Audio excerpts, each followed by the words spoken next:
Notice to all, this program discusses issues about abusive politicians and abusive individual rich people who abuse the rights of our fellow citizens who are oppressed. This program does not intend to harm anyone. This program is fighting for the rights of our countrymen oppressed by oppressors. Epifanio Labrador, komentaristang walang inuurungan, walang kinakatakutan, komentarista na nagsasabi ng katotohanan lalo na kung pinaglalaban ay para sa mga maralita at sa mga inaapi ng mga tao mapang-abuso sa kanilang mga kapangyarihan. Epifanio Labrador, tagapagtanggol ng bayan!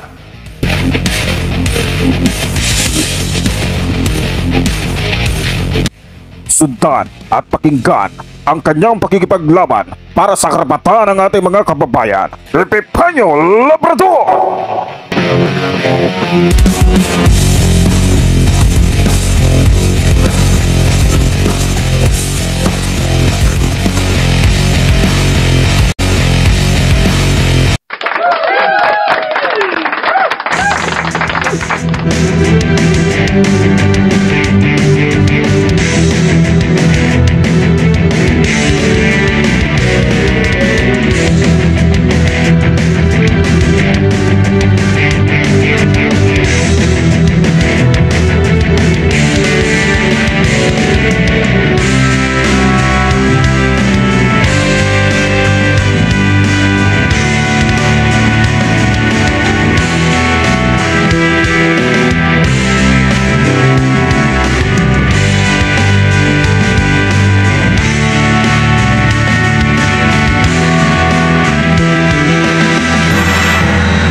Magandang hapon Pilipinas. Muli nandito na naman po yung lingkod Epifanio Labrador sa ating programang Civilian Anti-Crime Group. Epifanio Labrador!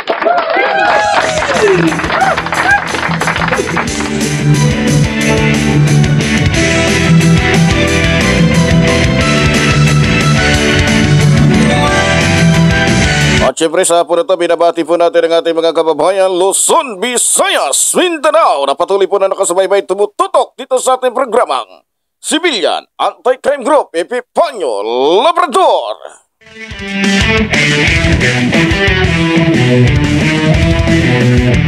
At binabati din po natin ang ating mga kababayan sa abroad na patuloy po na nakasubaybay tumututok dito sa ating programa. Maraming salamat po at maging sa ating mga bago mga subscribers na nakikisa at sumasama po sa ating pakikipaglaban. Maraming salamat po sa inyong lahat.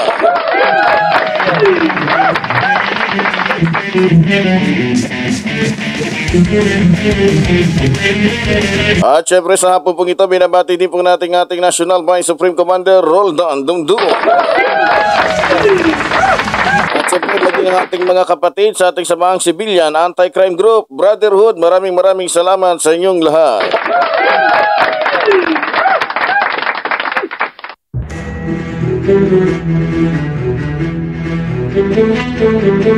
At sa hapon na to mga minamahal ko mga kababayan, ay pag-uusapan ho natin ito pong kung maalala ninyo, kanina lang hong umaga, pinalabas ho natin itong video na kung saan itong si Robin Padilla na ngayon ay isang ub-ub na senator.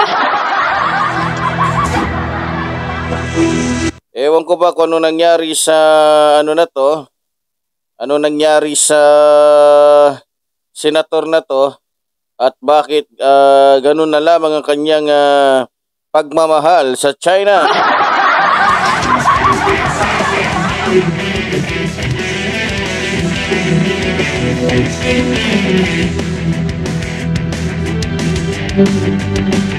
Alam nyo kung mapapanood nyo mga minamahal ko mga kababayan, talagang nakakabwish ito Abay sabi niya halos 65% daw ng Pilipino ay may lahi daw na incheck o may lahi daw na Chinese.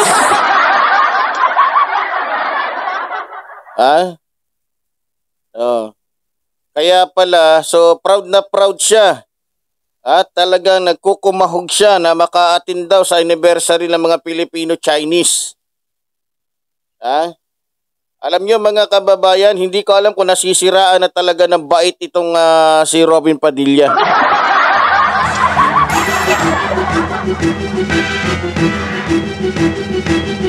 Kasi sabi nga daw niya, di ba? Sabi pa niya doon, wala daw kasalanan ng Chinese. Wala daw kasalanan ng mga Chino. Ha? Diin pa niya yun, ha? Wala daw. At dapat daw talagang mahalin ang pagiging may dugong inchik. Hindi naman po natin kinakailayan na ang mga Chino ho ay kabilang ho sa mga ibang ibang lahi pala. Ibang lahi na kung saan ay dumayo ho dito sa ating bansa. At karamihan ho sa kanila ay nakapag-asawa ho ng Pilipino. Ha? Karamihan ho sa kanila ay nakapag-asawa ng ibang lahi din. Ha? Kung maalala ninyo, siguro nabasa ho ito ni ayaw ko kung totoo rin to, ha? Pinasa lang ho sa akin to. Na di umano, kaya malakas ang loob nito ni Robin na magmalaki na dapat suportahan ng Chinese, ang mga Chino. Dahil para sa kanya, si Rizal ay may lahing Chinese at Spanish. Ha? Ayon ho to sa akin lamang hong nakalap, galing sa pamilyang Ko o di umano sa China ang lahi ng ama ni Jose Rizal. Ha? Nang nanirahan sa China, nang nanirahan ang China na si Lam Ko sa Pilipinas, naging Katoliko. Naging Katoliko ito at ginamit ang pangalang Domingo Ko. Kalaunay, inutusan ang lahat na ang apelyido ay alinsunod dapat sa Kastila. Kaya ang naging pangalan ng isa sa anak niya ay Francisco Mercado. Si Francisco Mercado ay napangasawa ni Bernarda Monica at isa sa anak nila ay Francisco Mercado din, kumbaga Junior. Ngunit pinalitan sa utos ng Gobernador General bilang Richel ba to? Mercado. Richel Mercado ay nag-asawa ng isang Teodora Alonso mula sa angkan ng mga Alberto Alonso na mga Espanyol. Sila ang mga magulang ni Jose Rizal. Yung Jose Rizal ho na ito po yung kinikilala nating bayani. Sabi po ni Florlan Vicente, bayani si Rizal dahil sa sulat at talino. Sabi naman ito ni Fuentes ka, ang tunay na bayani si Magellan dahil sa dahil siya mismo si Magellan dahil sa kanya mismo lumaganap ang aral ng Kristyanismo sa buong daigdig. Nakilala ang tunay na Diyos at buhay na si Kristo, hindi yung buang na paniniwala ng mga ninuno na sumasamba sa apoy at anino.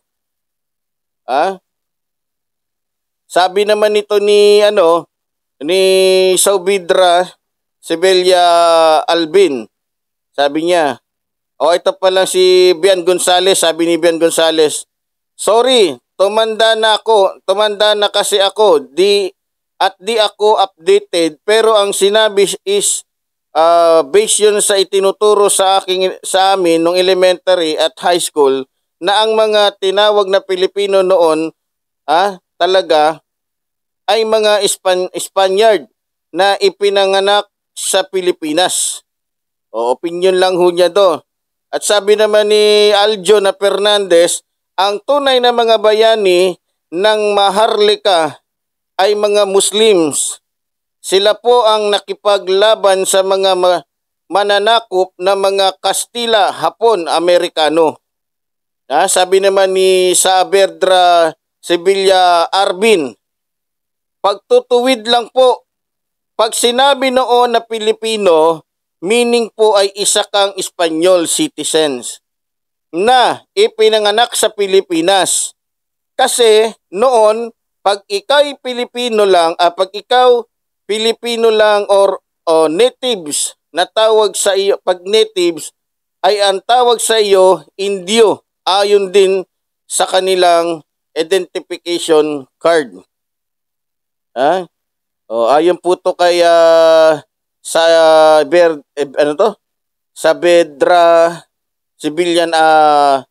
Sevilla Arbin. Sabi naman ni Glenn Austero, magtataka pa kayo, normal lang na malahian tayo ng ibang lahi sa dami ng sumakop sa atin. Pure Pinoy blood man o hindi, si Rizal ang importante dyan. Yung naambag niya, mabuti sa bayan. Yung iba nga, pure Pinoy nga, magnanakaw at dakilang korap naman sa kaban ng bayan. Napunto siya dito. Sabi naman ni Nards Jamie II, kaya pala matalino siya. Ikaw ba naman malahian ng tatlong lahi? Ba naman ng sama-sama? Putik yan.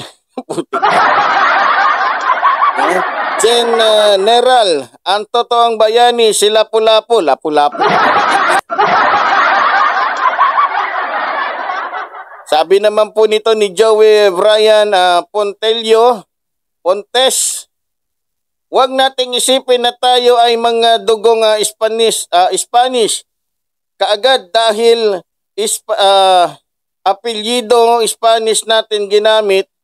Ngayon, dahil noong araw daw ay ipinapangalan ang mga anak na alipin doon sa kanyang Kastilang amo. Kapag ikaw daw ay mabait, magandang apelyido ang ibibigay. Kaya madaming magkaparehong apelyido dito sa Pinas. Ngunit di naman talagang magkadugo.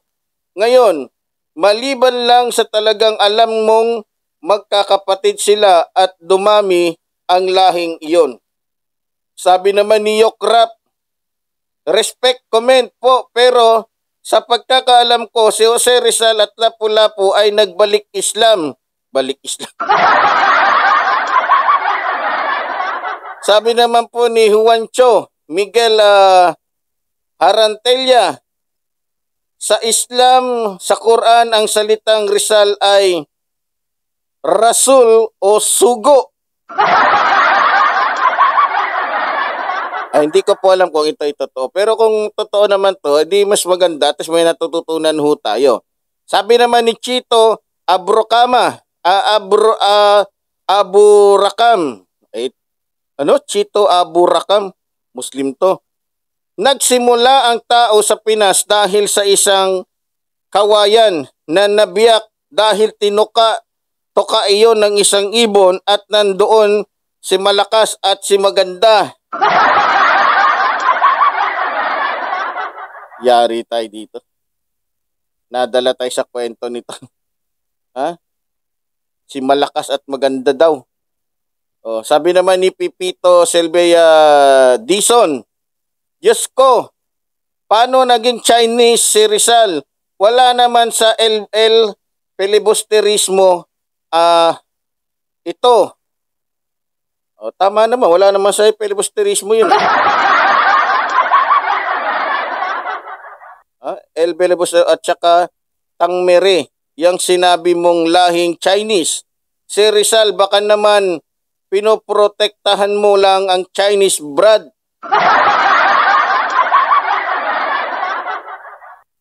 Sabi naman ni Pastor Nick Morales de Guzman, kamag-anak yata to ni Jojo de Guzman, nakabasa ng Biblia si Rizal sa Europe at Amerika. Kaya naunawaan niya ang aral ni Kristo at Biblia, kaya binatikos niya ang aral ng Katoliko na isa sa naging dahilan kung bakit siya pinapatay ng mga praile. Biblia full power, Biblia follower si Rizal at hindi siya nagbalik Islam. Kinontra agad. Francisco Leonor, sabi naman ni Francisco Leonor, ang salitang Pilipino ay sangay sa pangalan ni King Philip. Ang Royal Crown ng Spain dahil naging pag-aari ni King Philip ang archipelago. Ang mamamayan sa archipelago, native or hindi or mestizo. Pag dito nakarehistro ay Pilipino, ang ibig sabihin ay mamamayan tayo ni King Philip dahil naging pag-aari tayo ni King Philip. Mas malala naman to. Ay nako, ang gagaling talaga nito mga natin. Ang daming alam.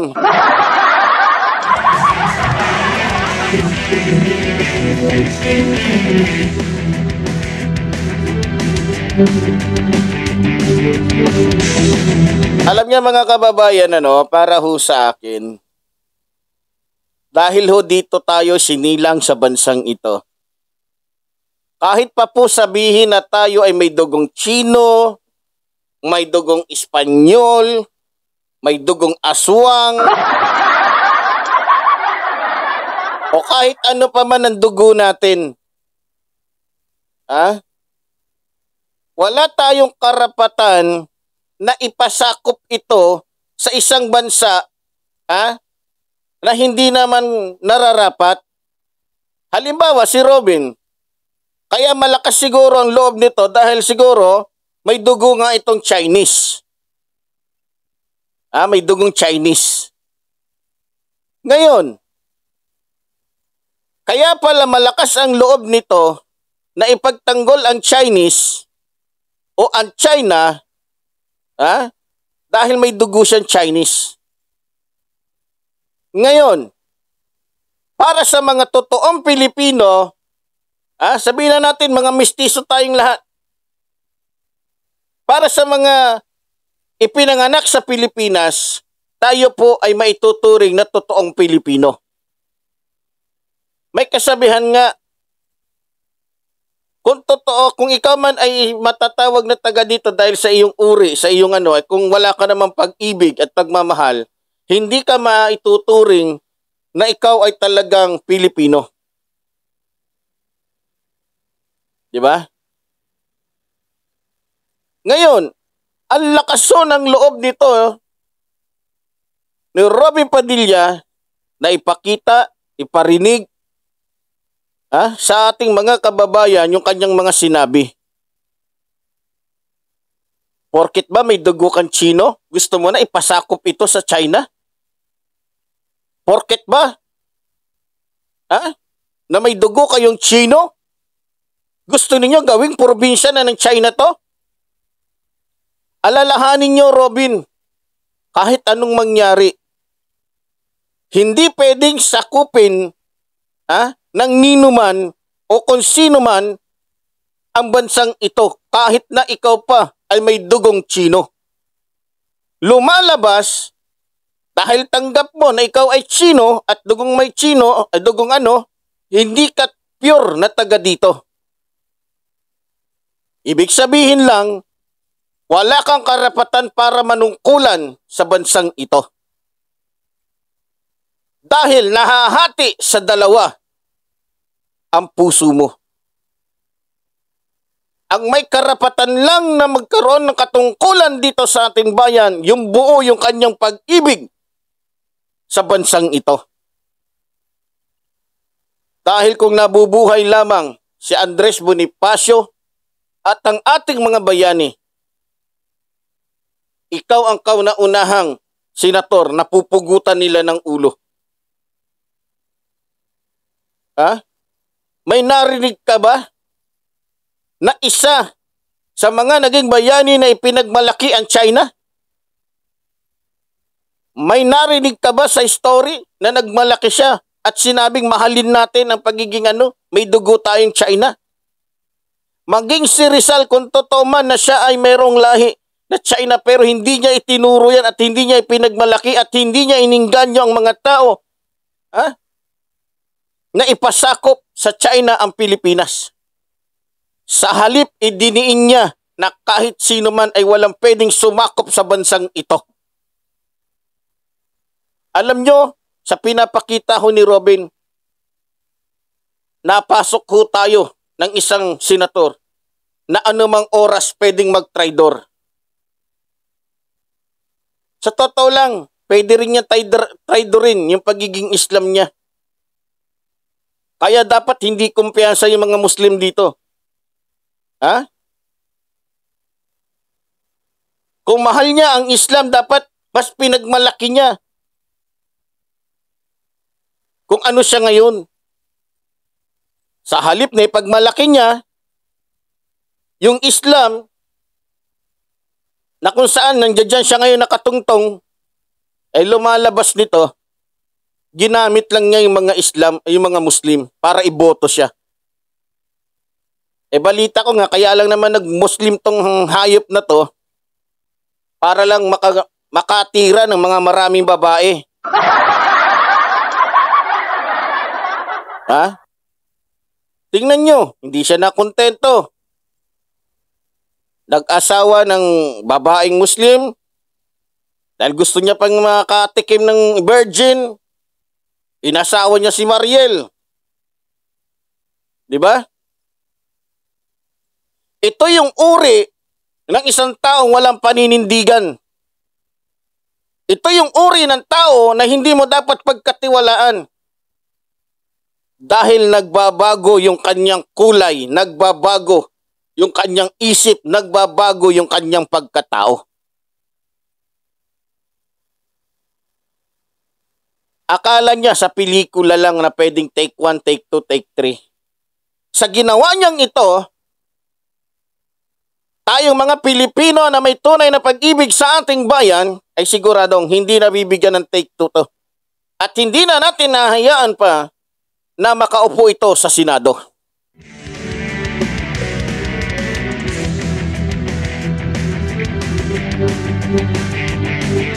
Alam nyo mga kababayan, mahirap na po pagkatiwalaan to sapagkat ang kanyang puso ho ay nasa mga Tsino.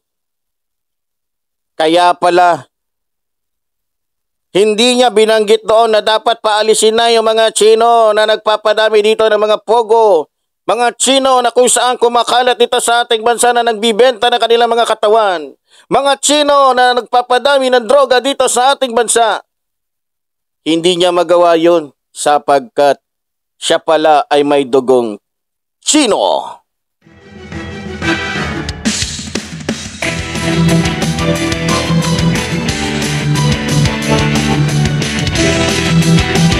Siguro nag-usap-usap itong mga to. Sabi ni Duterte, may dugo akong Tsino. Lahat tayo dito may dugong Tsino. Kaya dapat pagsikapan natin na masakop tayo ng China. Hindi ba nga, sinabi pa nga ni Duterte, maganda daw at dapat tayo ay maging probinsya ng China. Di ba? Gusto nilang ikabit ang Pilipinas sa China. Nang sa gayon, makontrol nila ang mga inosenteng tao dito na ang hangad ay kapayapaan at pagkakaisa, demokrasya.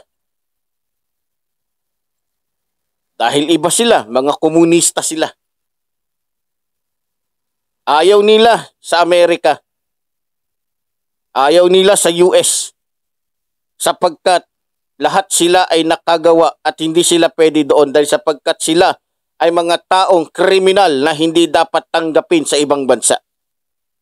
Personal, galit si Robin Padilla sapagkat hindi siya nabigyan ng visa dahil nga sa kanyang pangit at madungis na record bilang isang tao. Isang iskonvict na hanggang ngayon nag-uugali at umaasal pa rin na bilanggo. Umaasal pa rin bilang isang bad boy. At hindi na magbabago yun. Ha? Ayaw nila sa China kasi si Kibuloy hindi na rin makakapunta doon sapagkat nag-iwan siya ng bakas. Ha? Ng isang mandarayang o manloloko o mapagpanggap na alagad ng Diyos. Si Duterte hindi rin makakapunta doon sapagkat nandoon yung kaso niya dahil sa kanyang pang-aabuso sa kanyang kapangyarihan na nag-utos sa mga pulis na pumatay ng mga tao dito sa ating bansa, may kasalanan man o wala. Mga kababayan, tignan nyo hong mabuti kung ano na ang ginagawa ng mga ito sa ating bansa.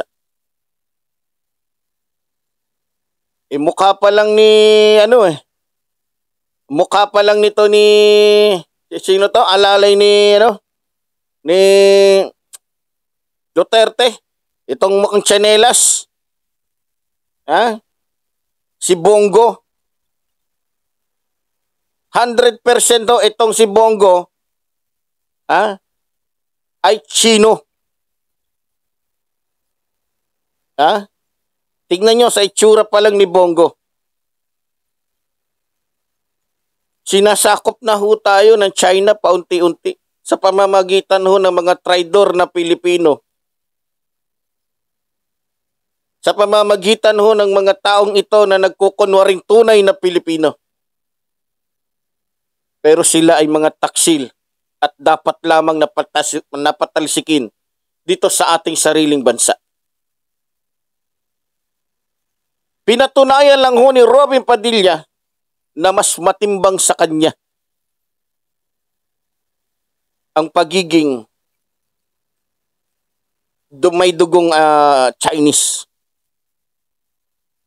Nakakalungkot mga kababayan. At mahirap na ho magtiwala sa mga taong ganito. At nakakatakot ho. Dahil anumang oras, ibibenta ho tayo ng mga ito. Nakakalungkot ho. Darating yung araw, yung panahon, na gagawa at gagawa ho ng paraan itong mga to. Dahil nga sabi nga ni Robin, 65% daw dito sa bansa ay may dugong Chino. Papayag ba kayo, mga minamahal kong mga kababayan? Papayag ba kayo na tayong lahat ay may dugong Chino? Ako, kung sakaling ako may dugong Chino, isusuka ko. Dahil kung talagang tayo ay may dugong Chino, dapat alam din ng mga Chino yan. Alam ng mga Chinese Coast Guard yan. Kung talagang tayo ay mga may dugong Chino, bakit nila inaabuso, hinaharas yung mga kapwa natin Pilipino? Bakit nila tinatakot? Bakit nila inaabuso? Bakit nila nilalagyan ng trauma o takot sa mga puso't isipan ng ating mga kababayan? Ang ating mga kababayan. Diba? Hindi ramdam ni Robin Padilla yon sapagkat artista siya. Hindi ramdam ni Robin Padilla yon sapagkat hindi siya mangingisda.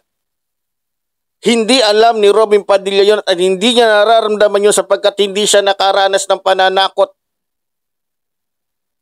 ng mga Chinese Coast Guard. Mayayaman na level sila eh. Mga sikat sila eh. Mapera sila. Marami silang armas.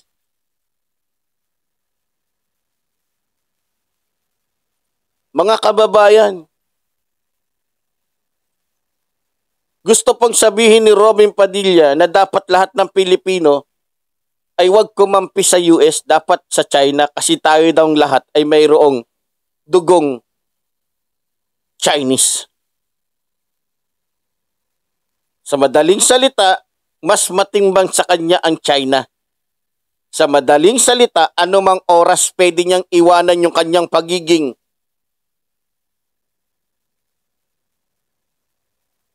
alam niyo na kung ano siya ngayon, di ba? Kawawa naman yung mga kapatid natin na mga Muslim dyan na naniwala at nagtitiwala dito kay Robin. Magtitiwala ba kayo sa isang tao na mas mahalaga sa kanya? Ha?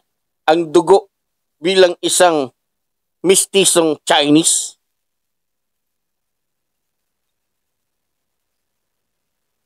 Ni hindi ko nga narinig na pinagmalaki niya na ang mga tausog ang nakipaglaban dito sa ating bansa para lang hindi maagaw ng ibang lahi.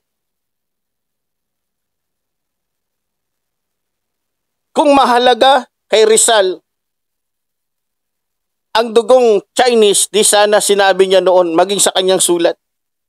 Sakupin natin ang Pilipinas kasama ang China. Ha?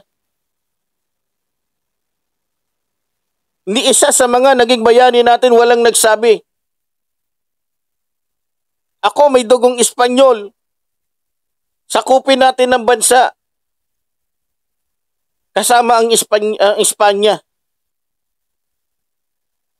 Marami ho sa mga naging bayani natin, ipagpalagay na natin na mga mistiso. Pero hindi nila idiniin sa halip. Kahit na sila ay may dugong ganito, ganyan, dahil nasa bansa sila, nasa Pilipinas sila, pinirotektahan nila dito ang bansang ito. Nang walang pagdududa, walang pag-aalinlangan. Dito, sa senator na to, si Robin Padilla, hindi lang traidor, mahirap to pagkatiwalaan at ibibenta tayo nito, ilalaglag tayo nito.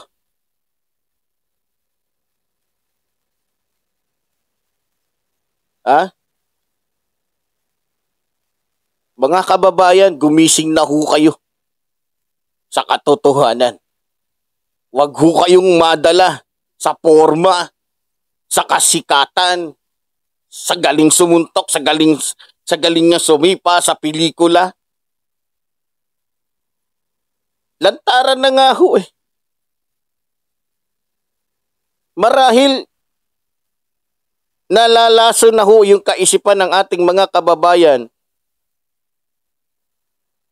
sa mga sinasabi nitong mga makaduterte. Sa totoo lang, hindi ko na po alam kung ano pa ang dapat nating sabihin dito para po magkaroon ng pagbabago itong ating bansa. Hindi ho magkakaroon ng pagbabago ito hanggat naniniwala ho tayo sa mga ulupong at sa mga salot na nakatungtong sa mga katungkulan nila, bagamat hindi sila karapat-dapat. Nakakalungkot mga kababayan. Sana sa susunod na eleksyon wala na hong Robin Padilla. Sapagkat nakakatakot ho. Dito maliwanag na ho na talagang maka-China siya. Hindi siya Pilipino. Gusto niyang sabihin doon sa kanyang salita, ang may kasalanan po, hindi ang Chino. Ang may kasalanan ho, hindi ang Chino. Sinigaw niya doon, di ba? Sabik na sabik daw siya at talagang naghahagot. Grabe. Gusto niyang palabasin na ang may kasalanan, Pilipino. Nagpalapad siya ng papel, nagpabango siya sa mga Filipino-Chinese, pero sa sarili niyang bansa na mga kapwa niya Pilipino, hindi niya ginawa yun. Hindi niya nasabi na wala tayong kasalanan, ang may kasalanan ng Chino. Binaligtad niya, pagpunta niya doon, pinagmalaki niya, hindi daw ang Chino ang may kasalanan. Lumalabas na ang Pilipinas ang nangaagaw ng teritoryo.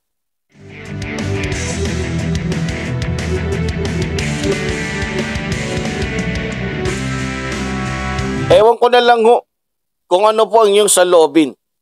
Pero para sa akin, natunay ho na mayroong pag-ibig sa ating bansa. Kahit pa ho ako'y may dugong Chino, may dugong anuman, may dugong aswang man o kung anuman. Wala po akong pakialam. Basta mahal ko ang bansang ito kung saan dito namulat ang aking kaisipan. Kahit pa sabihin na ako'y Chino, may dugong Chino, hindi ko hahayaan na sakupin ito ng bansang China. Sapagkat ito ay Pilipinas. Hindi ko hahayaan na makontrol ito ng mga Chino sapagkat ako'y Pilipino. At bansa ko to. Lupa ko to. Sinilangan ko to. Ngayon, Robin Padilla, isa kang anay, isa kang traidor na dapat nang wakasan ang buhay. Wala kang hiya. Wala kang modo at wala kang kasing sama. Kung gaano kataas yung buhok mo, ganun din kataas ang pagiging traidor mo. Ganun din kataas ang pagiging masama mo. Ganun din kataas ang pagiging traidor mo.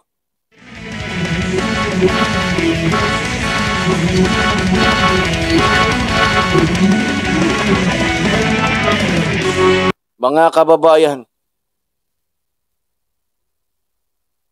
makapal ho ang mukha nito ni Robin Padilla. Pagkatapos niyang ipagmalaki doon na walang kasalanan ang China at gusto niyang, sabi pa niya, ginagawa daw usapin ang mga Chino ng mga politiko natin dito. Parang gusto niyang sabihin na huwag kayong maniwala sa sinasabi ng mga politiko doon sa aming bansa o sa aming bansa. Dahil hindi ako naniniwala sa kanila, sa inyo ko naniniwalang mga Chino. Ginagawa kayong usapin doon sa bansa ng Pilipinas. Baka nakalimutan mo, Robin. Sa Pilipinas ka nakilala. Sa Pilipinas ka nagkaroon ng pangalan. Tapos ang pinagmamalaki mo, yung mga Chino. Bakit? Chino ka ba?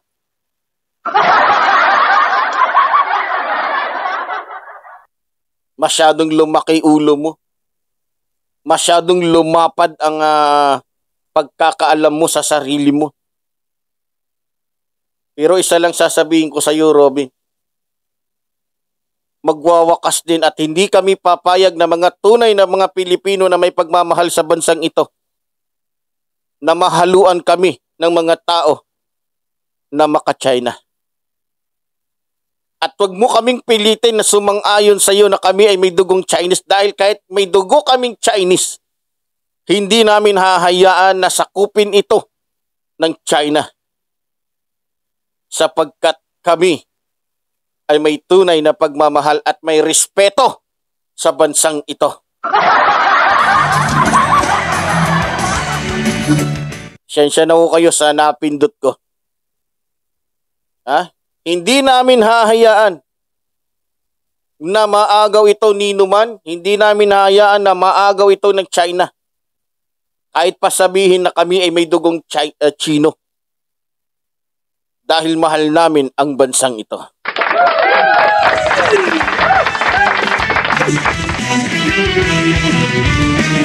Ngayon, kung talagang ikaw ay nagpapakawalang yana at nawawala na yung respeto mo sa bansang ito, sa ginagawa mo, Robin Padilla, sinasampal mo, sinasakal mo, winawalang niya mo ang bansang ito. Ang inang bayang ito na tumanggap sa mga lahi mo. Tinanggap na nga kayo dito sa Pilipinas na to, kayong mga Chino. Gusto nyo pang agawin? Yan ba ang gusto mo, Robin? Dahil ikaw ay may dugong Tsino, gusto mo ipaagaw ito dyan sa bansang pinanggalingan mo? Ng dugo mo? Kung gusto mo, ikaw na lang ang pumunta dyan sa bansang China at dyan ka magpasikat. Tignan ko lang maging sikat ka at wala sisiguraduhin ko sa'yo.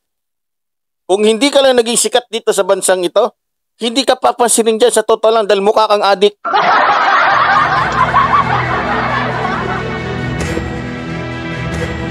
Nagpapalapad ka ng papel sa China? Nagpapalapad ka ng papel sa mga Tsino? Dahil alam mo na ang China na lang ang mapupuntahan mo? Nakapareho mo na mga mukhang demonyo? Mga Chino na nagpapakalat ng droga sa bansang ito? Mga Chino nagpapakalat ng mga sugal dito? Mga Chino na nagpapakalat ng mga prostitute dito sa ating bansa? Mga Chino na walang ginawang mabuti sa mundo?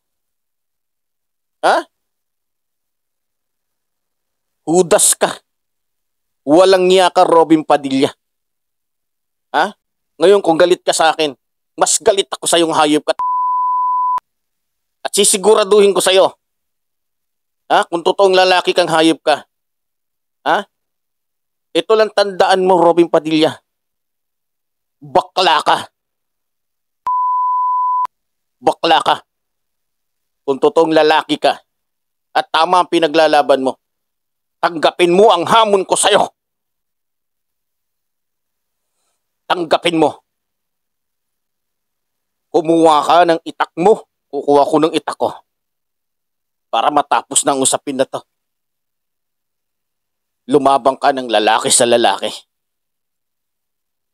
Hayop ka. Demonyo ka. Wala kang utang na loob sa bansang ito. Wala kang utang na loob sa bansa na kung saan dito ka isinilang. Isa kang traidor.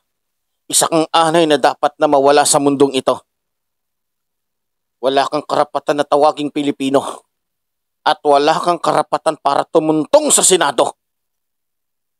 Ang Senadong yan ay para lamang sa mga totoong Pilipino na may pagmamahal sa bansang ito.